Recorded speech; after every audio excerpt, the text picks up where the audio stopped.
ഈശോ മിശിഹായ്ക്ക് സ്തുതിയായിരിക്കട്ടെ. പ്രിയമുള്ളവരെ, ഈ വർഷത്തെ കൃപാസനം ജപമാല മഹാറാലി ഒക്ടോബർ 25-നാണ്.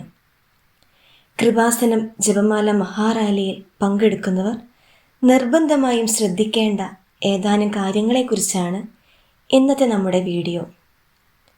ഈ റാലിയിൽ ആദ്യമായി പങ്കെടുക്കുന്നവരുണ്ടെങ്കിൽ, നിങ്ങൾ ഒരുപക്ഷെ താമസിച്ചാണ് എത്തുന്നതെങ്കിൽ, അതായത് 6 മണിക്ക് തുടങ്ങുന്ന റാലിയിൽ നിങ്ങൾ ലേറ്റായാണ് എത്തുന്നതെങ്കിലും കുഴപ്പമൊന്നുമില്ല.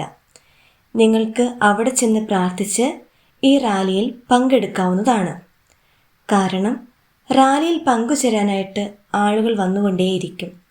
പിന്നെ അതേപോലെ നമ്മൾ ചിലപ്പോൾ ഉദ്ദേശിക്കുന്ന സമയത്ത് നമുക്കവിടെ എത്തിച്ചേരാൻ സാധിച്ചൊന്നും വരികയില്ല.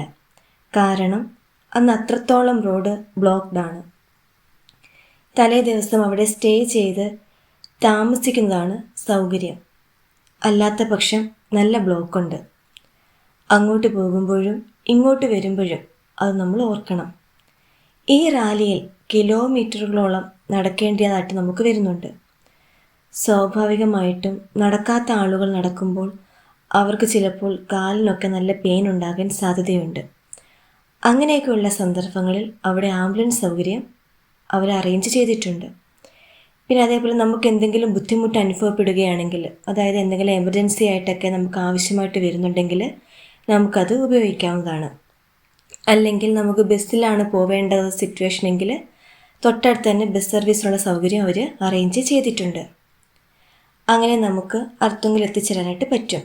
ആ കാര്യത്തെ ഓർത്ത് ആരും വറീഡാകേണ്ട. മുൻ വർഷങ്ങളിൽ അങ്ങനെയുള്ള ധാരാളം ആളുകൾ ഉണ്ടായിരുന്നു. പിന്നെ നമ്മൾ ഈ റാലിയിൽ പങ്കെടുക്കുമ്പോൾ നിർബന്ധമായും വെള്ളം, ലഘുഭക്ഷണം, തൊപ്പി, കുട എന്നിവ കരുതേണ്ടതാണ്. വെള്ളം പലയിടത്തും ക്രമീകരിച്ചിട്ടുണ്ട്. എങ്കിൽ പോലും നമ്മുടെ കയ്യിൽ വെള്ളമുള്ളത് നന്നായിരിക്കും. ഫുഡ് നമ്മൾ കൊണ്ടുപോയില്ലെങ്കിലും ക്യാഷായാലും നമ്മൾ കരുതണം. കാരണം പോകും വഴി കടകളൊക്കെ ധാരാളം ഉണ്ട്. നമുക്ക് അവിടെ നിന്ന് വാങ്ങി കഴിക്കാവുന്നതാണ്. നമുക്ക് വിശ്രമിക്കാനായിട്ട് 100-ന് മേലെ കൗണ്ടേഴ്സാണ് അവർ അറേഞ്ച് ചെയ്തേക്കുന്നത്. നമ്മളെ ഗൈഡ് ചെയ്യാനും ഇൻസ്ട്രക്ഷൻസ് തരാനുമൊക്കെ ധാരാളം വോളണ്ടിയേഴ്സും ഉണ്ട്. ചിലപ്പോൾ ഏത് വഴി പോകണം, എന്നൊക്കെയുള്ള ആശയക്കുഴപ്പങ്ങൾ നമുക്കുണ്ടായിരിക്കും. പക്ഷെ അതിൻ്റെ ഒന്നും ആവശ്യമില്ല. വോളണ്ടിയേഴ്സ് നമ്മെ നല്ല രീതിയിൽ ഹെൽപ്പ് ചെയ്യും. വേണ്ടുന്ന ഇൻസ്ട്രക്ഷൻസ് അവർ നമുക്ക് നൽകുകയൊക്കെ ചെയ്യും. പിന്നെ നമ്മൾ ഒരുപാട് ദൂരം നടക്കുന്നത് കൊണ്ട് ഹൈ ഹീൽഡായിട്ടുള്ള ചെരുപ്പുകളൊന്നും നമ്മൾ ധരിക്കാതെ നമ്മുടെ കാലിന് ഏറ്റവും കംഫർട്ടും സോഫ്റ്റും ആയിട്ടുള്ള ചെരുപ്പുകൾ ധരിക്കാനായിട്ട് നമ്മൾ പ്രത്യേകം ശ്രദ്ധിക്കണം. 60 വയസ്സിന് മുകളിലുള്ളവർ, ഹൃദ്രോഗികൾ, ശാരീരികമായോ മറ്റോ അസുഖങ്ങളുള്ളവർ തുടങ്ങിയവർ ഈ റാലിയിൽ പങ്കെടുക്കരുതെന്നാണ് അവിടുന്ന് അറിയിച്ചിരിക്കുന്നത്.